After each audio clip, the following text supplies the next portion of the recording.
स्वाहा तत्सवितुर्वरेण्यं भर्गो देवस्य धीमहि धियो यो नः प्रचोदयात्। ॐ भूर्भुवः स्वाहा तत्सवितुर्वरेण्यं भर्गो देवस्य धीमहि धियो यो नः प्रचोदयात्। ॐ भूर्भुवः स्वाहा तत्सवितुर्वरेण्यं भर्गो देवस्य धीमहि धियो यो नः ప్రచోదయాత్. ఈ భారతీయ ఆధ్యాత్మికత గురించి మాట్లాడుతున్నప్పుడు మీకు ఒక శుభవార్త ఏంటి అంటే, చాలా మంది ఋషులు వాళ్ళు యాక్సెప్టెన్స్ ఇచ్చారు మన ప్రపోజల్స్కి. అంటే మీ సాధనకి, అంటే మీరు ఖచ్చితంగా మీ సాధనలో చాలా తీవ్రమైన కృషి చేస్తున్నారు. అందులో దీనికి సీలు వేసింది దూర్వాసుడు. అదృష్టవంతులు మీరు.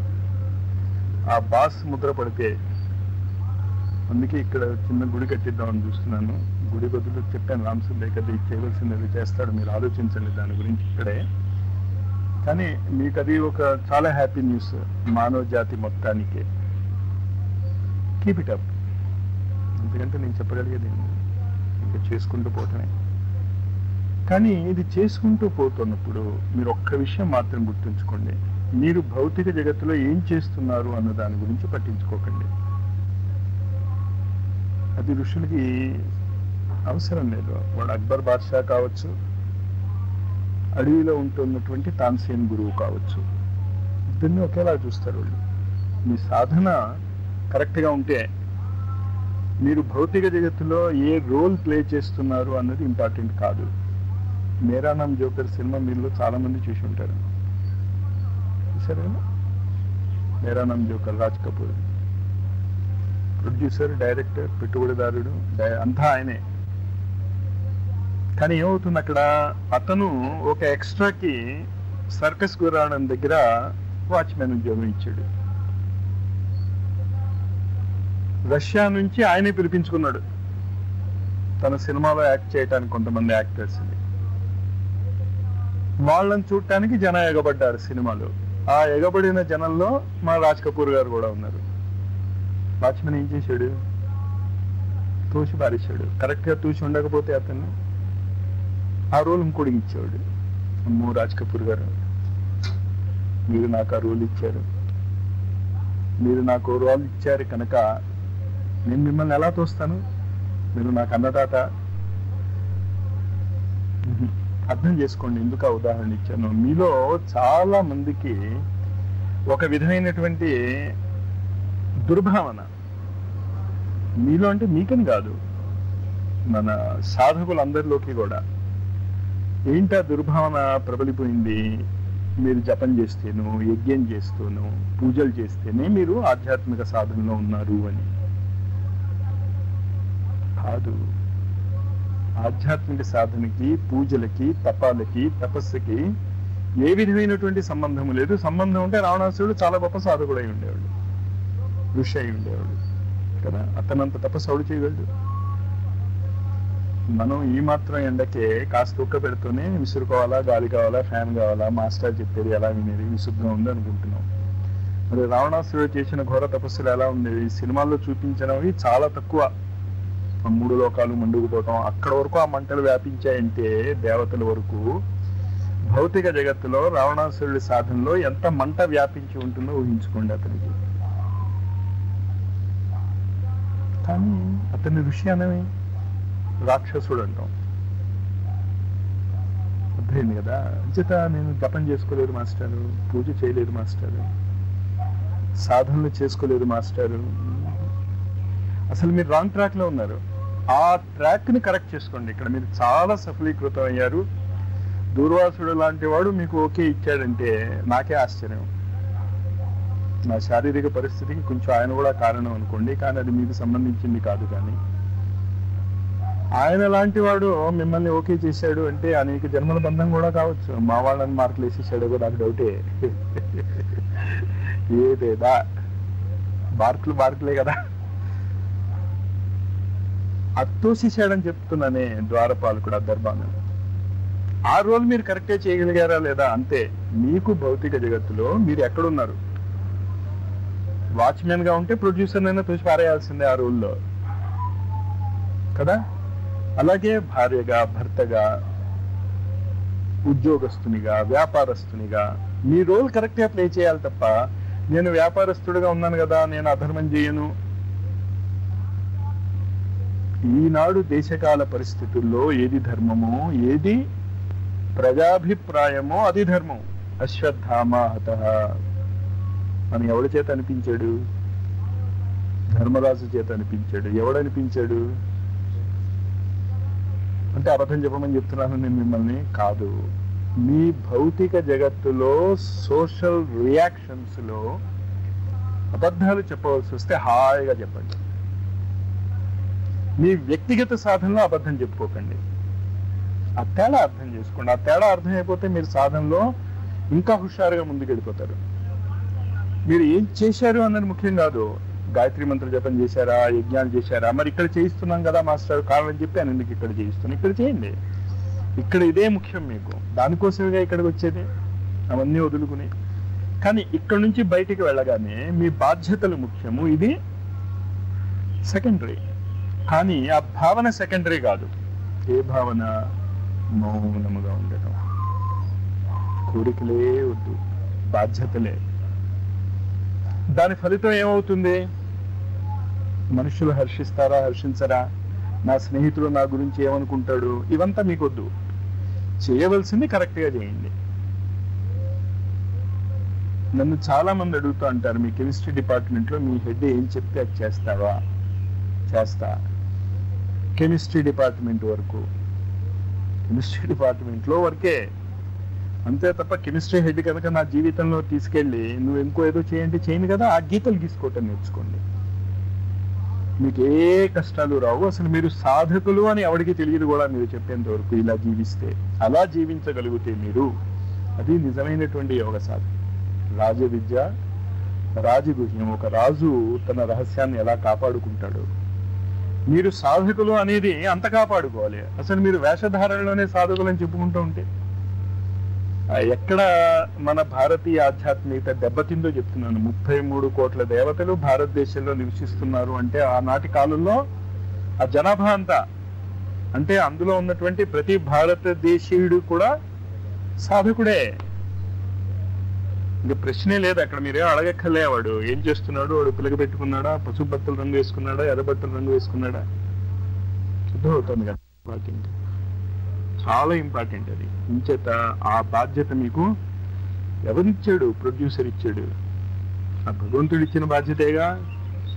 మన ఇష్టానుసారం వచ్చి ఉంటే అసలు మనం ఎవరో ఇక్కడ పుట్టుండేవాళ్ళం కాదు. నేను మాత్రం ఖచ్చితంగా ఏ బిర్లాకో ఎవడికో మునిమనవుడుగా పుట్టుండేవాడిని. మళ్ళా మనవడు అలా పుడితే కొన్ని బాధ్యతలు పడతాయి నెత్తి మీద కదా. నా చేతిలో కూడా వెళ్ళే. ఎందుకు చెప్పాను ఇది? బాధ్యతలు మనము నెత్తిన వేసుకున్నవి కాదు. మనము నెత్తిన వేసుకున్నవి కాదు కనుక ఒకే ఒక చేతనత్వము. దాన్ని మీరు భగవంతుడు అనండి, గురువు అనండి, దేవత అనండి, కాళికామాత అనండి, క్రైస్ట్ అనండి, మొహమ్మద్ అనండి, మీరు ఏదైనా పేరు చూపించుకోండి. నాకు ఏ భగవంతుడి పేరు అక్కర్లేదు, ప్రకృతి అనుకుంటాను. అది ఒకటే ఉంది, ఒకే శక్తి ఉంది. ఈ జగత్తునంతా నడిపించుతున్నటువంటి శక్తి ఒకటే ఉంది. ఆ శక్తి మీకు ఆ బాధ్యతలు ఇచ్చింది కనుక ఆ బాధ్యతలను చాలా ఆనందంగా స్వీకరించండి. సినిమాలో విలన్ రోల్ ఇస్తే మీరు తీసుకుంటారా, తీసుకోరా? ఎంత ఆనందంగా ఎగబడి తీసుకుంటాం. విలన్ రోల్ అని మానేస్తున్నాం ఏంటి? మరి బయట మీకు విలన్ రోల్ ఇచ్చాడే అనుకోండి దేవుడు, మీ రోల్ అది. ఇన్విజిలేటర్ గా మీరున్నారు, ఏం చేస్తాం? విలన్ రోలేగా. నేనే వాళ్ళకి పాఠాలు చెప్పాను, నాయన ఈ పరీక్షలో ఇది చాలా ఇంపార్టెంట్ క్వశ్చన్, ఇది వస్తుందేమో చదువుకోండి నేనేగా చెప్పాను. పరీక్షలో ఆ ప్రశ్న వచ్చింది, నేనే ఇన్విజిలేటర్గా ఉన్నాను. మరి నేను చెప్పాలా వద్దా వాడికి? కూడదు కదా. మరి మా ప్రిన్సిపాల్ చెప్పమంటే చెప్తా. ఇంచేత నేను చెప్పాలా చెప్పకూడదా అన్న బాధ్యత ప్రిన్సిపాల్ది, నాది కాదు. అదే అర్థం చేసుకోండి దేశకాల పరిస్థితులు. లేకపోతే విరిగిపోతారు, ముక్కలైపోతారు. అర్థమైందా పాయింట్? అది కృష్ణుడు చెప్పింది కూడా ధర్మరాజుకి, శిఖండి ద్వారా చెప్పింది. ఏం చేస్తావు? లేకపోతే నువ్వు సాధన ఏం చేస్తావు? ఇంకా ఫినిష్ అక్కడే అయిపోతావు. నువ్వు ఉద్యోగం సమానంగా చేయనివాడు, నేను చుట్టుపక్కల రానివాడు, నీకు తిండి ఉండదు, సమాజంలో గుర్తింపు ఉండదు, ఏమి ఉండదు. కానీ ప్రిన్సిపాల్ నీకు సహకరించాడు అనుకో, అప్పుడు స్టూడెంట్కి భయపడి మాత్రం కాపీ కొట్టనివ్వు. తేడా అర్థమైందా? బాధ్యత ఎలా నిర్వర్తించుకోవాలో ఈ తేడాని మీ నిత్య జీవితంలో ఉపయోగించుకోండి. అవగాహన వచ్చింది కదా? ఇలాగే రకరకాలుగా మనం చర్చించుకుందాం. ఎందుకంటే అది ఎప్పుడు కన్ఫ్యూజనే. మాస్టారు నాకు ఇక్కడికి రావాలని ఉంటుంది, అదే టైంలో నాకు పని పడింది. గీత గీసుకోండి. ఆ పని ఎంత ఇంపార్టెంట్. చిన్న అబద్ధం చెప్పి తప్పించుకోవచ్చు అనుకోండి, తప్పించేసుకోండి, నో ప్రాబ్లం. హాయిగా తప్పించుకొని వచ్చేయండి. కానీ నిజంగా అది బాధ్యత మీది. ఏదో మనసు మీద ఉన్నటువంటి ఒక ముసలావిడకు ఎవరికో తిండి పెట్టాలి, దాన్ని వదిలేసి మీరు ఇక్కడికి వస్తారు, మరి తప్పే కాదు.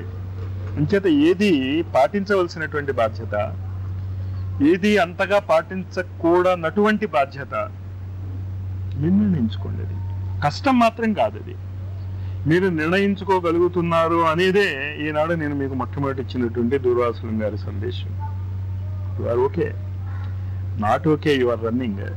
కొంచెం ఇప్పుడే దిగదీసుకోవాలి. ఎందుకంటే తెలుసా, యోగ సాధనలో ఒక తీవ్రమైనటువంటి అడ్డంకి ఏంటంటే మొదట ఉన్నటువంటి తీవ్రత తర్వాత ఉండదు. మంత్రజపం మొదలెడతాం, గాయత్రి మంత్రజపం.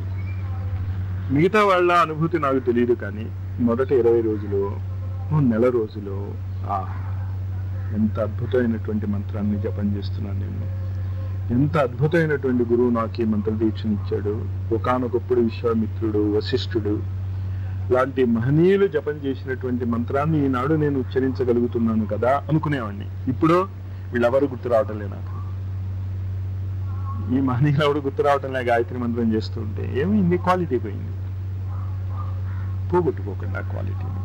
నాకు పోయింది. అది చాలా సహజం. అది దేనికి మీరు అలవాటు పడతారో దాని క్వాలిటీ పోతుంది. అందుకని ఏం చేస్తూ ఉంటాం, ప్రతి నెలకి 15 రోజులకి మార్చేస్తూ ఉంటాం సాధనలు.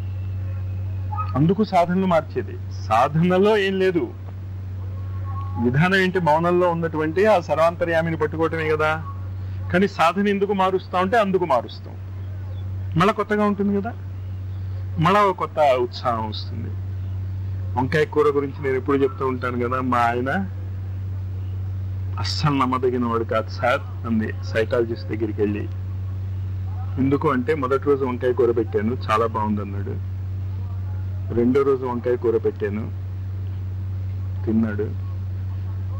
మూడో రోజు పెట్టాను, మొహం మార్చాడు. నాలుగో రోజు పెడితే విసిరు కొట్టాడు. అస్తమానం ఇదే కూర అని. ఒకసారి బాగున్నది, రెండోసారి బాగుండకపోవడం ఏంటి సార్? మా భర్తను నేను నమ్మలేనండి. మన మనస్సు కూడా ఎప్పుడు అదే గాయత్రి మంత్రమా అంటుంది. మనస్సు మనం ఏం చేయలేం దాని స్వభావాన్ని అర్థం చేసుకుని మన సాధనా విధానాన్ని మనం మార్చుకుంటూ ఉంటాం. కానీ మీరేం చేయాలి అంటే ఆ సాధనా విధానాలలో ఉన్నటువంటి ఏకత్వాన్ని గుర్తించండి. ఇంకా మారుతాయి. మీలో చాలా మంది 3rd రౌండ్ వచ్చారు, ఎప్పుడే 9 రోజులు దాటిపోయి ఉంటాయి మీలో. లేకపోతే దగ్గర పడి ఉంటారు, లేకపోతే వాళ్ళు కదలరు. వాళ్ళ స్కేల్ కరెక్ట్, మన స్కేల్ తప్పు.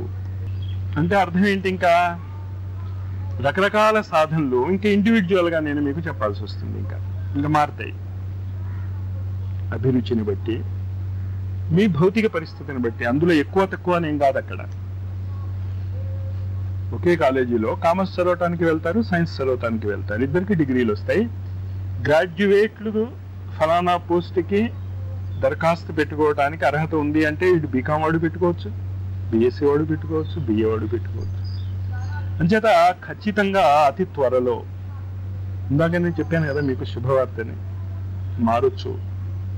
కానీ ఆ మార్పులు వ్యక్తిగతంగానే ఉంటాయి, చాలా వ్యక్తిగతంగా ఉంటాయి. ఖచ్చితంగా గోపనీయత మీద, గోపనీయత అనే శబ్దం మీకు అర్థమవుతుంది కదా, ఎంత మీకు అంత అవి ఫలితాన్ని ఇస్తాయి. ఇంచేతంటే అవి నా ద్వారా మీకు ఇవ్వబడవు, ఋషుల ద్వారానే ఇవ్వబడతాయి. మీకు ఆ తేడా తెలుస్తుంది. అది ఎవరి ద్వారా మీకు వస్తుందో. మీకు కొంచెం అనుభవం ఉంటే ఆ ఋషుల్ని కూడా గుర్తించవచ్చు. దానికి బాధ్యతగా ముందు నేను అది మీకు అందజేసే ముందు 7 ఋషుల గురించి కూడా చాలా స్పష్టంగా అవగాహనిస్తాను. క్లాస్ జరుగుతున్నప్పుడు మా ఫ్రెండ్కి ఎవరికైనా లీవ్ లెటర్ ఇచ్చి పంపిస్తే క్లాస్లో మా హెడ్ ఆఫ్ ది డిపార్ట్మెంట్ ఉంటాడు, లేకపోతే జేబీ శాస్త్రి గారు ఉంటారు, సాంబశివరావు ఉంటాడు అని చెప్పాను అనుకోండి, మీకు గుర్తింపులు కూడా చెప్తాను. ఇవే ఇలా ఉంటే ఆయన హెడ్ ఆఫ్ ది డిపార్ట్మెంట్, కాస్త జాగ్రత్త. ఇలా ఉంటే ఈయన జేబీ శాస్త్రి గారు, మీరు ఫ్రీగా చెప్పేయచ్చు అసలు కారణం ఏమీ లేదు, ఉత్తిన సెలవు పెట్టాడని. ఇంకోటి కూడా ఉందండి, అసలు ఏమీ మాట్లాడకండి, మౌనంగా ఇచ్చేయండి అని. మీరు ఎప్పుడు అతన్ని చూడలేదు కదా ఆ ముగ్గురిని, మరి ఎలా గుర్తుపడతారు? అదే విధంగా 7 ఋషుల్ని కూడా గుర్తుపట్టడానికి వీలుగా వాళ్ళ గురించి నేను మీకు అవగాహన ఇవ్వడానికి ప్రయత్నం చేస్తాను. ఆ ప్రయత్నం మొదలెట్టగానే మీలో చాలా మంది మీ సాధనలో తీవ్రత తెచ్చుకోవాలి. అది అర్థం చేసుకోండి. తీవ్రతకి 3 గంటలు గాయత్రి జపం చేశానా, ఎంత అద్భుతంగా మౌనం పాటించగలిగాను కొంచెం చూసుకోండి. వస్తుంది ఆ టైం. మీకు ముందే ఎందుకు చెప్పేస్తున్నానంటే ఆ తర్వాత చెప్పటానికి ఫ్రీ టైం ఉండలేని స్థితిలో నేను ఉండవచ్చు. అప్పుడు చెప్పేసి వెళ్ళిపోవచ్చు. ఈ రకరకాల మంది ఇక్కడికి వచ్చి మీకు చెప్పవచ్చు, ఎవరు వస్తారో, ఎప్పుడు వస్తారో, ఏమొస్తారో మీకు తెలియదు. వాళ్ళని మీరు గుర్తించగలగాలి. ఎవడొచ్చాడు, వాడు సఫారీ డ్రెస్ వేసుకు రావచ్చు, పిచ్చి వేషం వేసుకు రావచ్చు, కానీ ఖచ్చితంగా ఆ 7 ఋషుల్లో ఎవడో ఒకడై ఉంటాడు. కానీ అతను ఇక్కడే ఉంటాడా? వాళ్ళు సర్వత్రా వ్యాపించి ఉంటారు. అది అర్థం చేసుకోండి. ఓ అద్భుతమైనటువంటి ప్రయోగం ఇక్కడ జరుగుతుంది. ఆ అద్భుతమైనటువంటి ప్రయోగంలో మీరు భాగస్వాములు అవుతున్నారు మీకు తెలియకుండా. కానీ అర్హత ఉండి మాత్రమే అని మాత్రం అర్థం చేసుకోండి. చాలా మంది రావచ్చుగా, ఇక్కడే మనం తలుపు వేసామా, రావద్దన్నామా, అవన్నైనా ఎందుకు కొంతమంది వచ్చారు, వాళ్ళ అదృష్టాలు. అంచేత వాళ్ళు దురదృష్టులు అని మీరు చింతించకండి. రాని వాళ్ళ గురించి కింద పడతారు. మీ అదృష్టాన్ని గుర్తించుకోండి అంతే. వాళ్ళ దురదృష్టం గురించి వాళ్ళని ఆలోచించుకోనివ్వండి. దురదృష్టం అదృష్టం వాళ్ళు చెప్పగలరు.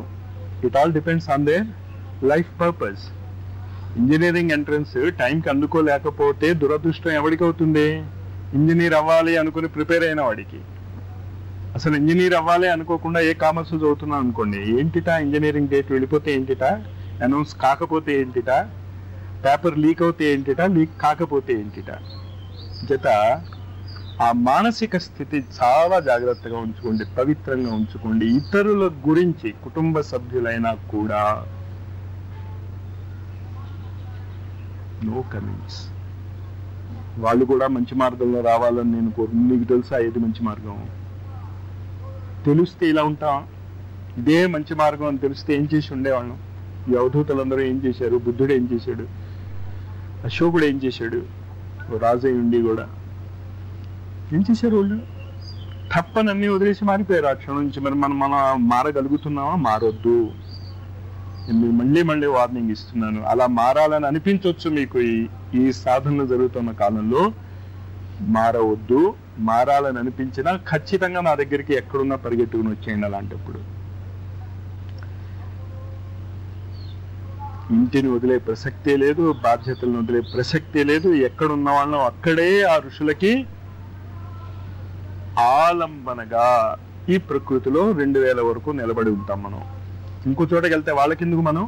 మనం కూడా అడుగులకు పోయాం అనుకోండి, అడుగులు వదిలి వాళ్ళు ఇక్కడికి వస్తూ ఉంటే నేను అడుగుకు పోతానంటే ఇంకా మీరేం సాధనకి అర్థమైంది? మీకు భావాలు అర్థం చేసుకోండి. ఇవాళ చెప్తున్నవి టేపుని మళ్ళీ వినండి. చాలా ముఖ్యమైనటువంటి విషయాలు. ముఖ్యంగా ఈ 7 ఋషులు ఏ పొలిటీషియన్ మీద, ఏ వ్యాపారవేత్త మీద, ఏ యాక్టర్ మీద, సినిమా అభినేతల మీద, ఏ మున్సిపల్ కౌన్సిలర్ మీద, ఏ కూలీ మీద, ఏ రిక్షా తొక్కేవాడి మీద వాళ్ళ ప్రభావాన్ని చూపిస్తున్నారో మీరు గుర్తించగలగాలి. ఇంచేత సూర్యుడు ఒకడే, కానీ అతని కిరణాలు ఎన్ని కోట్ల మనుషుల మీద పడుతున్నాయి, మనుషుల మీద, ఇంకా చెట్లు చామలు జంతువులు వాటిని మర్చిపోండి మీరు. సూర్యుడు ఒకడే కదా. అలాగే ఆ ఒకే ఋషి అందరి మీద తన వెలుగుని ప్రసరింపజేస్తూ ఉండవచ్చు. మీరు గుర్తించగలగాల వెళ్తుంది, ఖచ్చితంగా గుర్తించగలుగుతారు మీరు. దానికి తగినటువంటి బ్యాక్గ్రౌండ్ తయారు చేయటానికే ఈ 3 రోజులు నేను సెలవు పెట్టి కూర్చున్నా. కానీ ఇంకాస్త తీవ్రత కావాలి మీ మౌనంలో. ఓకే, అసలు ఈ తీవ్రత లేకపోతే ఇది చెప్పే స్థితే ఉండేది కాదుగా. కానీ సరిపోదు. ఇంకా చాలా మంది చాలా రకాలైనటువంటి డౌట్స్ ఎక్స్ప్రెస్ చేస్తూ ఉంటారు. కొందరు పరీక్షలు రాయాలి, కొందరికి పెళ్ళిళ్ళు కావాల్సిన వాళ్ళు ఉంటారు, కొందరు ఇప్పుడే పెళ్ళైన వాళ్ళు ఉంటారు. వాళ్ళు మరి మన పిల్లలు పుట్టవచ్చా పుట్టకూడదా మాస్టర్ ఈ కాలంలో? దీనికి ఏం జవాబు మీరు చెప్తారు? దానికి దీనికి సంబంధం లేదని ముందే చెప్పాగా నేను. అదే ఇదే, మీరు దీనికి సంబంధమే లేదు. మీ మానసిక స్థితి ఎలా ఉందని అది ఇంపార్టెంట్ తప్ప మీరు పెళ్లి చేసుకున్నారా లేదా, పిల్లల్ని కంటున్నారా లేదా, డబ్బు తెచ్చుకుంటున్నారా లేదా, స్వీట్ తింటున్నారా, చేదు తింటున్నారా, కామన్ సెన్స్ ఉపయోగించుకోవడం అంతే. ఇంకా అక్కడ ఏ డెసిషన్ తీసుకోవాలి అన్న దాంట్లో ప్యూర్ కామన్ సెన్సే తప్ప మీరు భౌతిక జగత్తులో ఏమి చేసినా ఏమీ పర్వాలేదు. ముసలి తాత మీద శిఖండిని అడ్డు పెట్టుకుని బాణాలతో కూల్చివేయటం ఏం న్యాయం? చేశాడుగా. Common sense. ఆ ఋషులు మనకి ఏ విధమైనటువంటి గైడెన్స్ ఇస్తే అప్పుడు. అందుకనే నేను చెప్పాను మీకు, ఇది గుర్తించగలగాలి మీరు. ఎవరు మీకు ఆ గైడెన్స్ ఇస్తున్నారో నేనే ఇవ్వాలి అని రూల్ ఏం లే. నా ద్వారా కూడా చాలా ఎక్కువ రావచ్చు, ఇంకేదంటే అలవాటు పడ్డ ప్రాణులం కనుక, అంతకంటే ఇంకేం లే. నేను చెప్తే మీకు ఇంకా సులభంగా అర్థం అవుతుంది, ఇంకోటి చెప్తే అంత సులభంగా అర్థం కాకపోవచ్చు. నాకంటే బాగా చెప్పిన, కానీ ఇంకా తప్పదు. ఈ సీటుని నేను ఖాళీ చేయాల్సిందే. మహానుభావులు విజిటింగ్ ప్రొఫెసర్స్ వస్తున్నప్పుడు లెక్చరర్ ఎంత, కానీ వాడు విజిటింగ్ ప్రొఫెసరా, విజిటింగ్ వేషధార. అందుకని గురువుల చరిత్ర మళ్ళీ మళ్ళీ చదవండి ఇక్కడ ఉన్నప్పుడు. ఎందుకంటే ఇక్కడ ఉన్నప్పుడు మీకు వచ్చిన అవగాహన ఖచ్చితంగా ఇతరులు రాదు. ఇతక్కడ అంటే నా ఉద్దేశం ఆశ్రమాలలో, మన ఆశ్రమాలలోనే. ఇంకేదంటే అక్కడ మాత్రమే ప్రస్తుతము వాళ్ళ శక్తి పుంజాలను వాళ్ళు ప్రసరింపజేస్తున్నారు. ఎక్కడో అక్కడ మొదలెట్టాలి కదా. బిల్డింగ్ కన్స్ట్రక్షన్ మొదలెట్టాం, నైరుతి నుంచి మొదలెడతాం. ఎప్పుడో అంతా వ్యాపిస్తుంది విశ్వం అంతా, అందులో డౌట్ ఏం లేదు.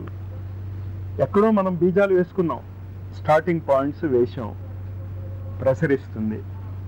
అంచేత ఆశ్రమాలలో ఈ నిరంతర గురు సాన్నిధ్య అనుభూతి శిబిరాలు ఎక్కడెక్కడ జరుగుతున్నాయో, ఆశ్రమాలలో జరగటం లేదు మాస్టారు, అనుగ్రహ పీఠాల్లో జరుగుతూ ఉంటే ఓకే. ఇళ్లలో జరిగితే ఇలాంటి వాతావరణం నిర్మించుకోగలగాలి. అభ్యంతరం అంటే కుటీరాలు ఏమని నేను చెప్పటంలే, నేను ముందే చెప్పా. భౌతిక జగత్తులో మీరు ఏం చేసినా నాకు అభ్యంతరం లే.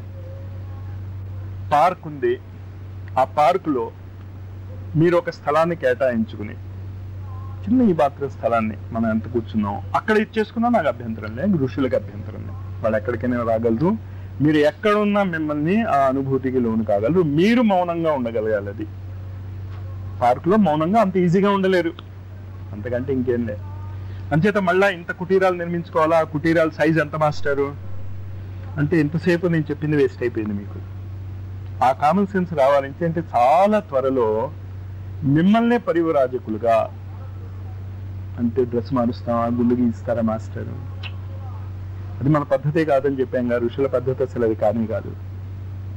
ట్రాన్స్ఫర్స్ కావచ్చు, ప్రమోషన్స్ రావచ్చు, ఖచ్చితంగా ఇంతకంటే సుఖమైన పరిస్థితుల్లో మీరు ఉంటారు, అది గుర్తుంచుకోండి. గవర్నమెంట్ మీద పని మీద వెళ్తున్నప్పుడు, మీ సొంత డబ్బులతో వెళ్తున్నప్పుడు భోగాల్లో తేడా రాదు, ఆ తేడా ఉంటుంది. ఋషుల కార్యక్రమాల కోసం మిమ్మల్ని ఎక్కడికైనా వాళ్ళు మారుస్తే హాయిగా మారిపోండి. ఖచ్చితంగా అది ఇక్కడ కంటే ఇప్పుడున్న పరిస్థితుల కంటే హాయిగా ఉంటుంది. ఏమైనా జరిగిపోవచ్చు, నాకు ఎప్పుడు ఎక్కడ ఏం జరుగుతుందో అన్నది ఏమీ చెప్పలేను నేను. కానీ ఏం జరిగినా ఎవ్రీథింగ్ ఈజ్ ఓకే. ప్రతి దాన్ని స్వీకరించేటటువంటి మనస్తత్వంలో ఉండండి. ఒక్కొక్కసారి కొన్ని పరిస్థితులు అనుకూలంగా ఉండవు, ఎండాకాలంలో నైనితాల్కి వెళ్ళాలి. వెళ్ళాక సుఖంగానే ఉంటుంది, ట్రైన్ ప్రయాణం సుఖంగా ఉండదు.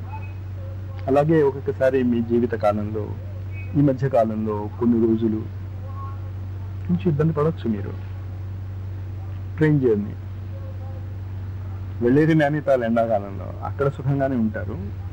ఆ భావన, ఆ మానసిక స్థితి అర్థమైంది కదా, అది మీరు నిరంతరం ఉంచుకోవటానికి ట్రై చేయండి. చాలా ఇంపార్టెంట్ అది. ఈ మానసిక స్థితిలో అన్నీ ఉంచుకుంటూ గురువుల చరిత్ర ఆశ్రమాలలో చదవండి అని చెప్తూ ఇదంతా చెప్పుకొస్తున్నాను నేను కదా. ఎందుకు? షిర్డీ సాయి, నానావళి. షిర్డీ సాయి కూర్చుని ఇలాగే ఏదో మాట్లాడుతున్నాడు. వచ్చాడు నానావళి, ఏమన్నాడు? గెటప్ అన్నాడు, అన్నాడు. ఏం చేశాడు? తను పోయి కూర్చున్నాడు. షిర్డీ సాయి ఏం చేశాడు? శిష్యులు ఏమనుకున్నారు? ఏం సార్ వాడు అలా అంటే ఇదా? షిర్డీ సాయి ఏం చెప్పాడు? షిర్డీ సాయి చెప్పిన జవాబు మీకు తట్టగలగాలి. అడిగాక షిర్డీ సాయి చెప్పాక కాదు. నేను ఇంకెవరో వచ్చి అదిరా అంతరార్థం, అందుకు అలా జరిగింది అని ఇంకోళ్ళెవరో వచ్చి చెప్తే మీరు ఋషులకు ఉపయోగపడరు. చదవండి గురువుల చరిత్ర, ఎదగండి. మీకు అర్థం అవ్వాలి నానావళి చేసినటువంటి ఆ పర్టికులర్ లాంటి ఇన్సిడెంట్ మీ జీవితాల్లో కూడా అనేక సార్లు రీప్రొడ్యూస్ అవుతాయి గ్యారంటీగా. ఈ 2000 సంవత్సరం ముందు తప్పదు కదా. అదే గురువుల చరిత్ర. ఈ గురువులందరూ వెనకాతలా ఉన్నటువంటి ఋషులే మీ మీదకి వచ్చేసి మిమ్మల్ని ఉపయోగించుకోవాలి అనుకుంటున్నప్పుడు అదే మీ జీవితాల్లో కూడా జరుగుతుంది. అప్పుడు ఆ నానావళిలో ఉన్నటువంటి ఋషిని మీరు గుర్తించగలగాలి. వాడెవడో వస్తాడు రాహులా, రోహిల్లా కుస్తీ పట్టు అంటాడు షిర్డీ సాయితో. షిర్డీ సాయి సర్వసముద్రుడు మనకు తెలుసు కదా. ఆయన ఇలా అంటేనే ఫినిష్, వాడు మూలపడతాడు. వాడు పొడవటానికి వచ్చాడు, గుర్తుందా? అంటే ఆ కళల్లో చూసి ఆగిపోతాడు. అలాంటి ఆవిడు ఆ రోహిల్లాతో ఏమయ్యాడు? ఊడిపోయాడు. ఊడిపోయాక ఏం చేశాడు? నోరు మూసుకొని ఎక్కడికి తీసుకెళ్తే అక్కడికి వెళ్ళాడు. మళ్ళా అతను తీసుకొచ్చి ఇక్కడ షిర్డీలో వదిలింది ఎవరు? రోహిల్లాయే. మరి అలాంటి సంఘటన మీ జీవితాల్లో జరిగితే ఊడిపోవటానికి ఇష్టపడతారా? ఎప్పుడు ఇష్టపడగలరు? అక్కడ రోహిల్లాని చూస్తే అలాగే ఇష్టపడను, నేను ఇష్టపడినా. కానీ అక్కడ గురువుల్ని చూస్తే, ఒక ఋషి వచ్చి మీ యొక్క సమర్పణని, మీ యొక్క ఆవేదనని టెస్ట్ చేస్తున్నాడు అని చూడగలిగితే పరిగెట్టుకుంటే వెళ్ళి ఇంకా ముందే నాన్న నేను ఓడిపోను, అసలు ఓడిపోయానని ఒప్పేసుకుంటాం, ముందు రాసి ఇచ్చేస్తాను ఆయన పద నీ వెంట అంటాం కదా. మరి ఆ మానసిక స్థితి మీరు ఆ గురువుల చరిత్ర చదువుకుని తెచ్చుకోవాలి. అది తెచ్చుకోలేనంత వరకు ఏ ఋషి, ఏ మాస్టర్ ఏమీ చేయలేరు. కష్టపడండి కాస్త. 7 గురువులు ఉన్నారు మనకి. సివివి, లాహిరి మాషయ, రామకృష్ణ పరమహంస, షిర్డీ సాయి, సత్యసాయి, ఆర్నవిందో, మా గురుదేవులు. మీ గురుదేవులు అనుకున్నా నాకే అభ్యంతరంలే. అది ఇంకా మీ ఇండివిజువల్. గురుత్వం మాత్రం ఎవరిది వాళ్ళదే. వీళ్ళు ఇవి కాక ఇంకా మిగతా చాలా మంది అవధూతల గురించి నేను మీకు చెప్తూ వచ్చాను. 3 రోజులు ఇంకెక్కడ మీరు ఉంటూ ఉంటారు కదా ఇప్పుడు, లేకపోతే ఎక్కడైనా వచ్చే వాళ్ళకి కానీ పోయే వాళ్ళకి కానీ మీరు చెప్పండి, ఈ లిస్ట్ ఇవ్వండి. ఈ గురువుల చరిత్ర కూలంకషంగా. నేను ఉదాహరణ ఇచ్చాను కదా ఎలా గుర్తించాలో ఆ ఋషుల్ని. నేను చెప్తా మీకు గుర్తులు. ఇందాకనే చెప్పాను కదా, మీరు ఎప్పుడు చూసి ఉండకపోవచ్చు, కానీ మా ఫ్రెండ్స్ని మీరు లీవ్ లెటర్ ఇవ్వడానికి వెళ్తే గుర్తించగలరు కదా సులభంగా చెప్పిన గుర్తులు బట్టి.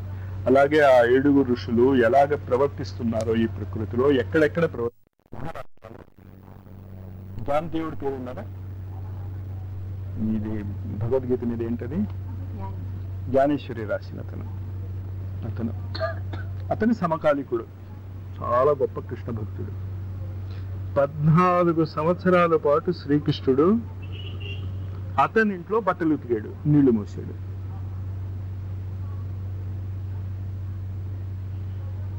మీ ఇంట్లో ఎవడు నీళ్లు మోస్తున్నాడో మీకు తెలియదు. ఈ ఊళ్ళోనే రంగన్న బాబు గారని అద్భుతమైనటువంటి ఒక వేద ఋషులతో సరిపోల్చదగినటువంటి వ్యక్తి నీళ్ళకి ఆవిడ మోసాడు. గుర్తించగలగాలి కదా మీరు. అది గుర్తించటానికి ఏకనాథ్ లాంటి మహానుభావుడికి, మహాభక్తుడికి కుదరలే, ఇంచట పూజలు చేస్తూ కూర్చున్నాడు. పక్కన ఉన్న కృష్ణుడిని చూడలే. అందుకని నేను చెప్తున్నా, మీరు పూజలో అనకండి, యజ్ఞమో అనకండి ఈ మహానుభావులారా. కొంచెం నేను చెప్తున్నటువంటి ఆ ఇండస్ట్రీస్, కొంచెం నేను చెప్తున్నటువంటి వాటిని కూడా గుర్తించండి. ఎవడు ఏ ఋషి ఏ రూపంలో ఈ ప్రపంచం మీద వ్యాపించదలుచుకున్నాడో నాకు తెలియదు, వాళ్ళకి తెలియదు. ఓపెనింగ్స్ బట్టి కదా, ఓపెనింగ్స్ బట్టి అంతే.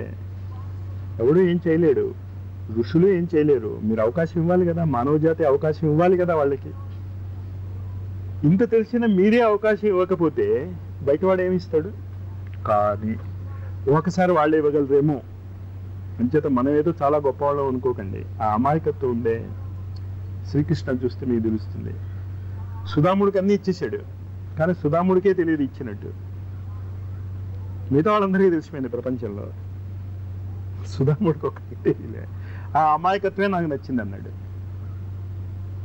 ఎంతో మంది అమాయకులు ఆ ఋషుల యొక్క వాహకాలుగా తయారవుతూ ఉండుండొచ్చు.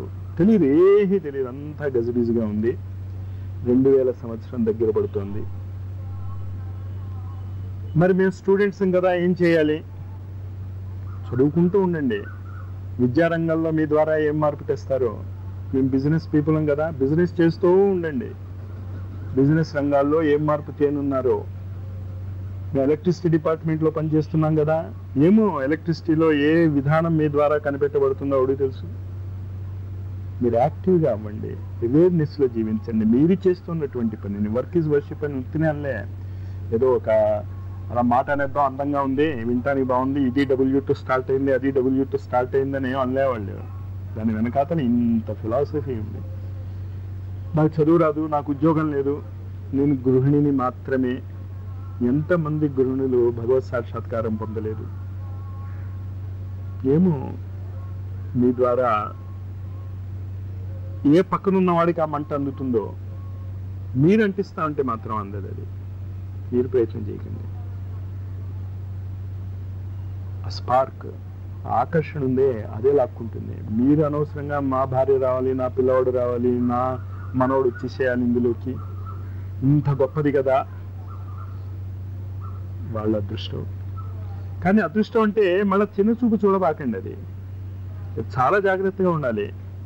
వాళ్ళ అదృష్టం అన్నప్పుడు చాలా జాగ్రత్త. ఆ మానసిక స్థితి మీరు కోల్పోయారో, వాళ్ళని మీరు చిన్నగా భావించారో, ఫినిష్, మీరు ఋషులకు పనికిరారు.